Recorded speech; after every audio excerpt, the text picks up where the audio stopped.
The monsoon is a seasonal rain and wind pattern that was first described over South Asia. You see the clouds blossoming here during the summer part of the monsoon. For centuries, people have known about it, but only recently have we received enough data from satellites to really describe what's going on. What you can see here is moist air that has evaporated from the ocean coming across India and providing rainfall driving the monsoon season. The great thing about GPM is that it allows us to see precipitating systems as a whole, over land and oceans, and then as they transition from one boundary to the next. All of this rainfall drives soil moisture over land. It's beneficial because it promotes the economic activity that people depend on, for example, agriculture. As well, it fills the rivers, which provides water for human activity and the natural environment, as well as transportation. If the rivers get too full, of course, it becomes flooding. At first, the floods you see here are fairly minor and broad scale, but then they concentrate in the few wiggly lines, which are the river basins, for example, in central eastern China. In mountainous regions, when the ground becomes saturated due to heavy rains, it can lead to landslides. Landslides kill thousands of people every year and are primarily triggered by rainfall.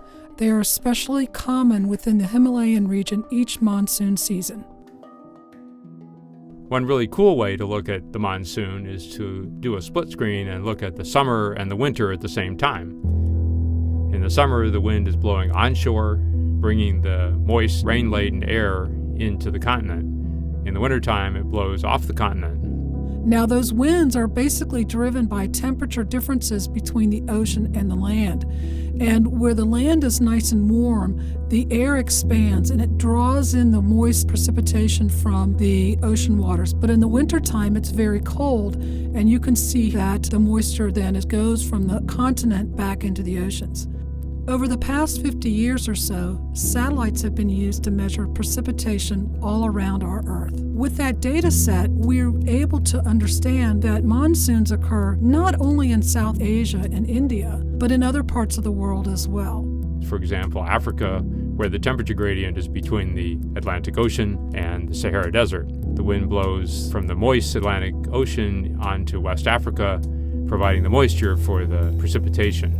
Some of these westward moving storms provoke hurricanes over the Atlantic that occasionally make it to the U.S. Southwestern North America also has a summertime monsoon. You see high soil moisture in regions where there's a lot of precipitation in western Mexico, and later in the season this extends up into the southwestern U.S. And the southern hemisphere has a monsoon as well. This occurs in the northern hemisphere winter, which is the southern hemisphere summer, when Australia is warmer than the ocean to the north. Having a better understanding of the global water cycle and monitoring changes over time is important for society, for our everyday lives, and our long-term future.